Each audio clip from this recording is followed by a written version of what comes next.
প্রণাম নেবেন সপ্তঋষি। আমি জানি খনা আপনাদের কাছে খুব প্রিয়, কিন্তু এত বড় লড়াই ওর পক্ষে একা লড়া সম্ভব নয়। ওকে রক্ষা করুন। এত ক্ষমতা দিয়ে ওকে যখন এখানে পাঠিয়েছেন, এত তাড়াতাড়ি ওকে ফিরিয়ে নেবেন না। ওর অনেক কিছু করার আছে। এই সিংহলের সব অন্ধকার ওই দূর করতে পারে। ওর জীবন ওর থেকে কেড়ে নেবেন না, দয়া করুন।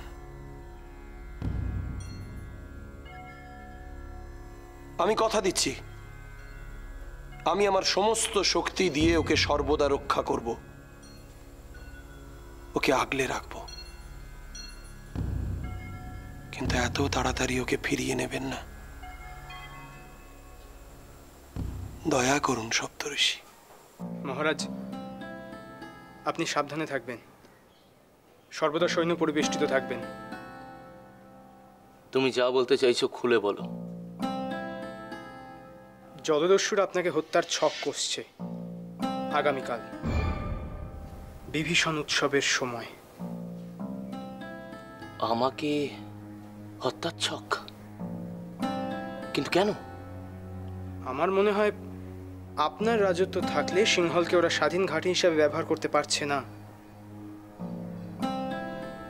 উদ্দেশ্যটা এত সাধারণ হতে পারে না। আমি মারা গেলে আমার জায়গায় অন্য কোনো এক রাজা সিংহাসনে বসবে। ওরা কি তাকেও মেরে দেবে? নিশ্চয়ই নয়। আমার মনে হয় জলদস্যুদের মাথার পেছনে অন্য এক মাথা আছে, যে আমাকে সিংহাসন থেকে সরিয়ে দিতে চায়। আমার সেই মাথাকেই চাই।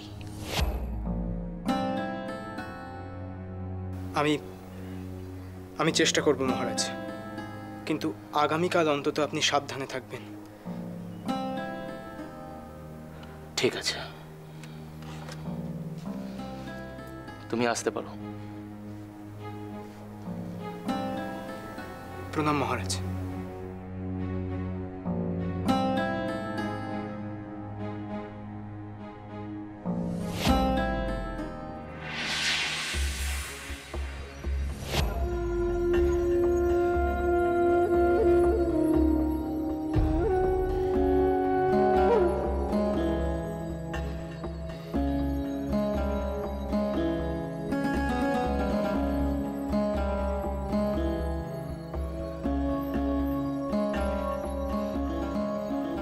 প্রণাম।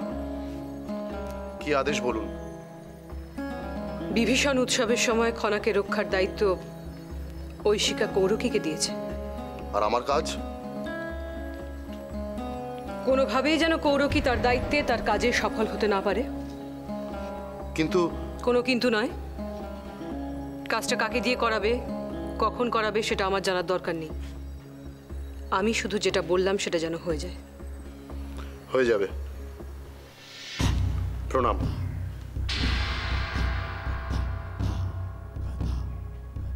আবার নতুন সমস্যা শুরু হলো সিংহল দ্বীপের। আজ থেকে 7 বছর আগে এমনই এক বিভীষণ উৎসবের সময় হয়েছিল দীর্ঘক্ষণ ব্যাপী পূর্ণগ্রাস সূর্যগ্রহণ। সূর্যগ্রহণ? এবছরেও সূর্যগ্রহণ? কিন্তু সেরকম কোনো সম্ভাবনার কথা তো শুনিনি। না, এবারের সমস্যা প্রাকৃতিক নয়। এবারের সমস্যা হলো প্রাণ সংশয়ের। প্রাণ সংশয়? কার?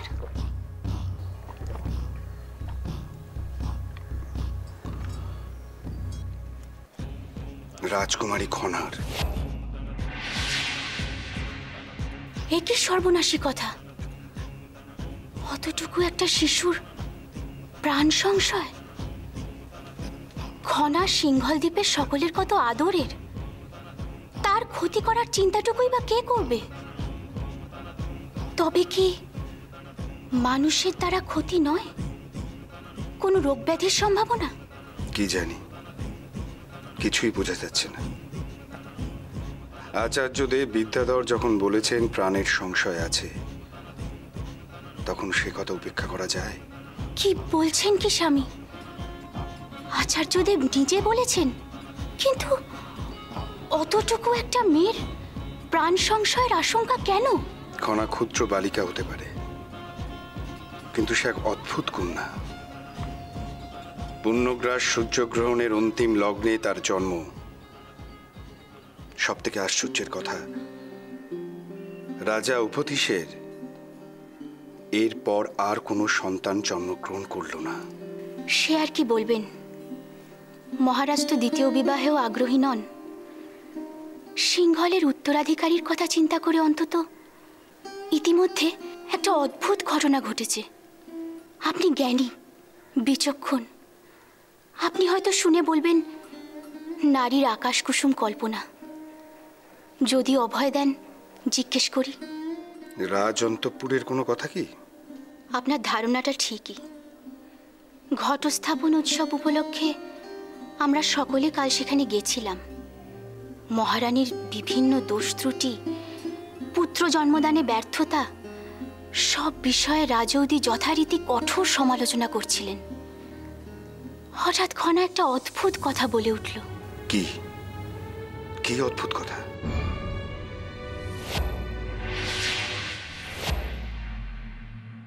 ক্ষণা বলল, পুত্র ভাগ্যে যশ, কন্যা ভাগ্যে লক্ষ্মী। কি কি বললে? রাজকুমারী এই কথা বলেছেন? উনি শিখলেন কোথা থেকে এই কথা? আমিও তো সে কথাই ভাবছি। মহারানীকে যতটা জানি, তার পক্ষে নিজের মনেই এসব চিন্তা ভাবনা আনা অসম্ভব। নিজের কন্যাকে এসব কথা শেখানো, সে তো কল্পনার অতীত। আমিও তো তাই ভাবছি। রাজকুমারী কি করে এই কথাটা বললেন? আমি ভাবছি আরেকটা কথা। কি কথা? রাজকুমারী কি আরো কিছু বলেছেন? না, তা নয়। আমি ভাবছি এই কথাটা কি সত্যি? আপনি বিদ্যান, আমার পতি, আমার গুরু। আপনাকে জিজ্ঞেস করতে চাই, সত্যি কি কন্যা ভাগ্যে লক্ষ্মী? এই কথা কি শাস্ত্রে বলা আছে?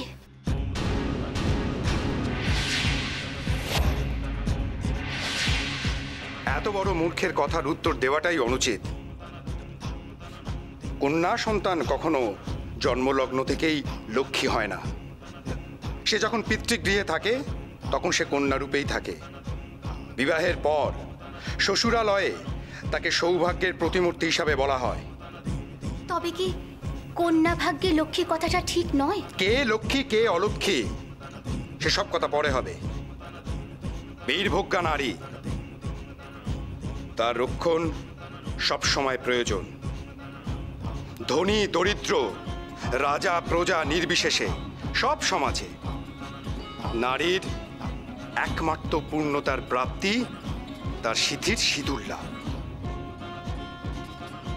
বিবাহের পর স্বামীর পরিচয় স্ত্রীর একমাত্র পরিচয়।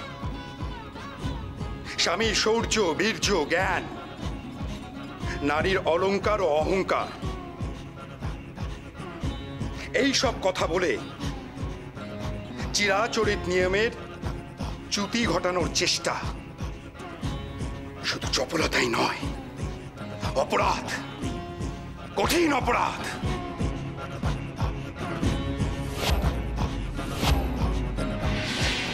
তাহলে ক্ষণায় কথা বলল কেন? তবে কি কন্যা ভাগ্যে লক্ষ্মী হয় না?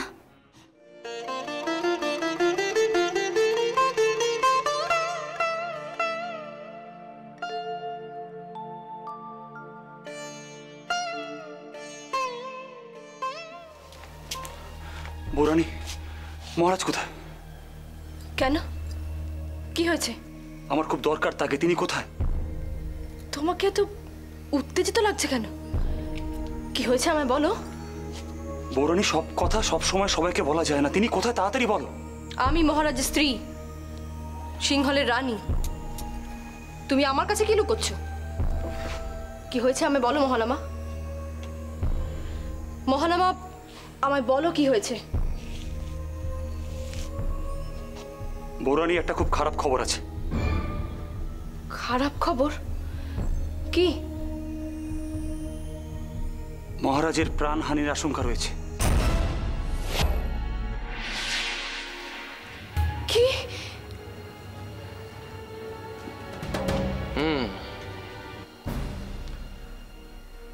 আমার প্রাণহানির আশঙ্কা আছে, এ খবর তোমায় কে দিল? আমার পরিচিত কিছু মানুষের মাধ্যমে আমি সংবাদটা পেয়েছি। আপনার খুব বিপদ।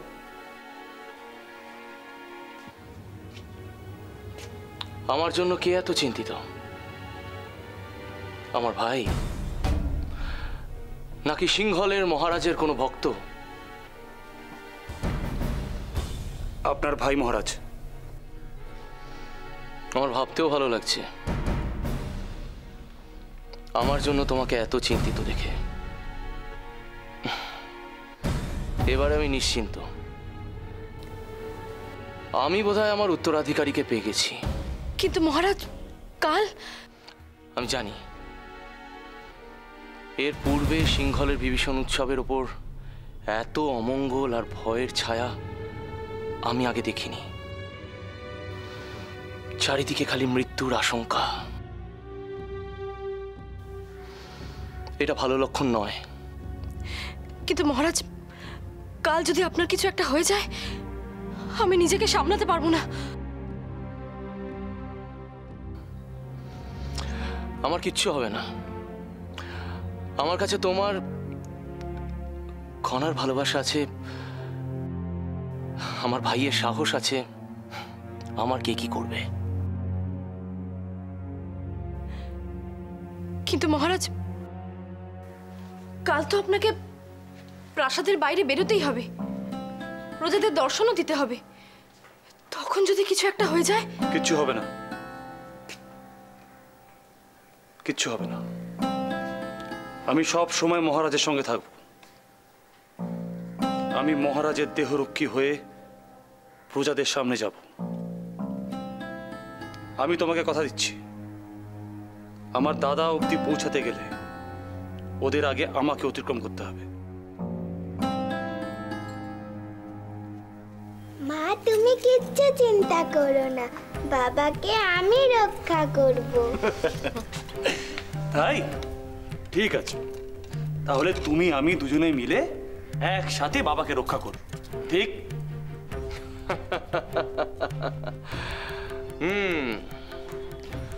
তুমি আমাকে রক্ষা করবে?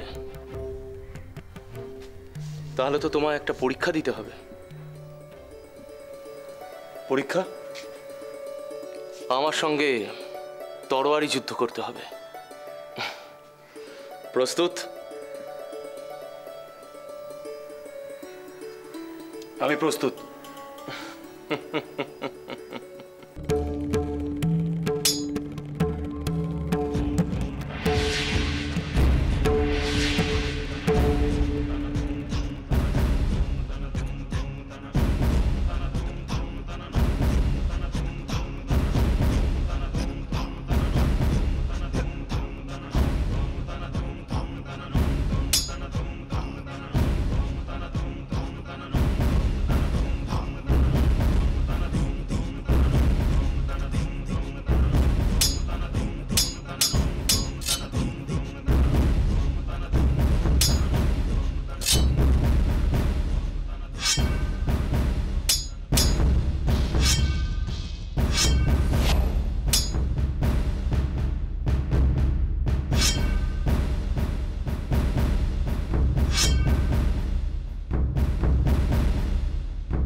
এটা একটা খেলা দাদা, একটা খেলা। আমি জানি মহারাজ,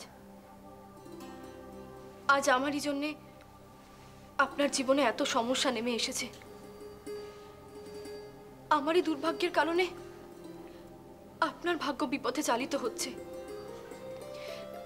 সব দোষ আমার, আমি এই পরিবারের পাপী। এসব কি বলছো রানী? আমি ঠিকই বলছি মহারাজ। আমি আপনাকে শুধু দুঃখ ছাড়া আর কিছুই দিতে পারিনি, নিজের দেওয়া কথাও রাখতে পারিনি। যা হয়ে গেছে সেসব নিয়ে ভেবে লাভ নেই, আমাদের এগিয়ে যেতে হবে। ভুল তো মানুষ মাত্রেই হয়, আর তাছাড়া এই ভুলে তো তোমার কোনো হাত ছিল না। তুমি শুধু শুধু এসব নিয়ে কষ্ট পাচ্ছ। আমাকে ক্ষমা করবেন মহারাজ, আমি তো আপনাকে আর এই সমস্যার মধ্যে দেখতে পাচ্ছি না। আপনি খুব বড় মনের মানুষ, খুব মহৎ।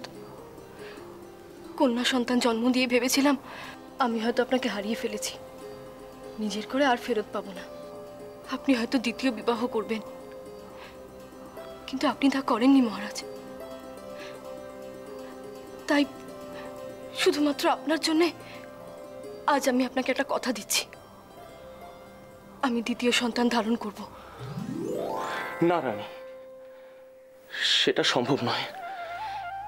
কেন মহারাজ? কারণ রাজবৈদ্য বলেছেন, যদি তুমি দ্বিতীয় সন্তান ধারণ করো তাহলে তোমার জীবন সংশয় আছে। তোমার পক্ষে দ্বিতীয় সন্তান ধারণ করা সম্ভব নয় রানী। যাই হোক, যত কষ্টই হোক, আমাকে দ্বিতীয় সন্তান ধারণ করতেই হবে। আমি আপনাকে অন্য কোনো নারীর সঙ্গে দেখতে পারবো না মহারাজ। আমি জানি আমি যদি দ্বিতীয় সন্তান ধারণ না করি আপনি পুনরায় বিবাহ করবেন। এর চেয়ে ভালো সন্তান ধারণ করতে গিয়ে আমি মারাই যাই। না রানী, না, এসব তুমি কি বলছো? তুমি জানো না আমি তোমায় কতটা ভালোবাসি। আমার জীবনে তোমার মূল্যটা কতখানি তুমি কিছু জানো না রানী। তুমি যদি আমার জীবন থেকে চলে যাও আমি আমি কি নিয়ে বাঁচব? আমি তোমায় কথা দিচ্ছি রানী, আমার জীবনের একমাত্র নারী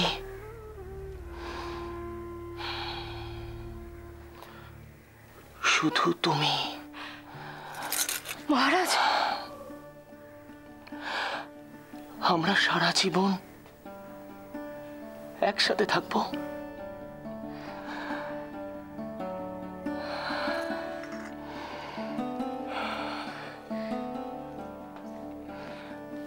একসাথে।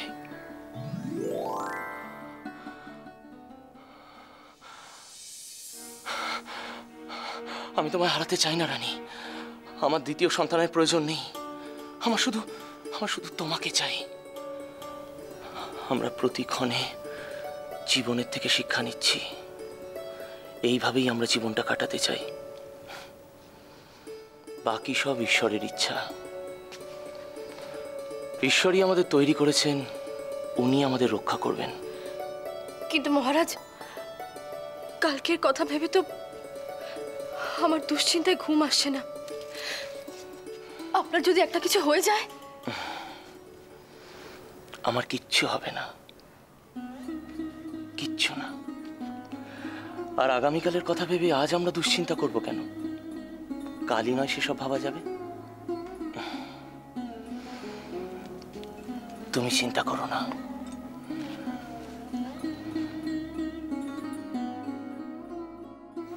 আমি মন্ত্রীর কাছে শুনলাম উপতিশ্বর নাকি প্রাণের আশঙ্কা, আর তুমি তার দেহরক্ষী হচ্ছ।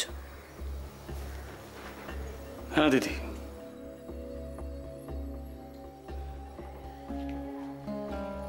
আমার খুব ভালো লাগছে মহানামা। এখন মনে হচ্ছে তুমি বড় হয়েছো। আমি তোমার মধ্যে সেই দীপ্তি দেখতে পাচ্ছি। আমার সিদ্ধান্তে তুমি খুশি? অবশ্যই, অবশ্যই খুশি। তুমি প্রমাণ করেছো যে তোমার শরীরে এই রাজবংশের রক্ত বইছে। আমি তোমাকে মাঝে মাঝে একদম চিনতে পারি না দিদি। কখনো তুমি দাদার ক্ষতি চাও, আবার যখন দেখছো আমি দাদার দেহরক্ষী হয়ে তাকে রক্ষা করতে চাইছি, আমাকে বাহবা দিচ্ছ। তোমার উদ্দেশ্যটা কি বলবে? আমার উদ্দেশ্য গোটা সিংহলবাসীর সামনে তোমাকে অনেক উঁচু আসনে প্রতিস্থাপিত করা। লোকে দেখুক সিংহলের রাজা প্রাণ ভয়ে তার ভাইয়ের পেছনে আশ্রয় নিচ্ছে। এতে কি আর এমন হবে? হবে, যোগ্যতা প্রমাণ হবে মহানামা। সকলে জানবে সিংহলের রাজা ভীরু কাপুরুষ, আর যে যোগ্য সাহসী বীর সে রাজার সামনে দাঁড়িয়ে আছে। আমি গর্বিত ভাই, আমি অত্যন্ত গর্বিত।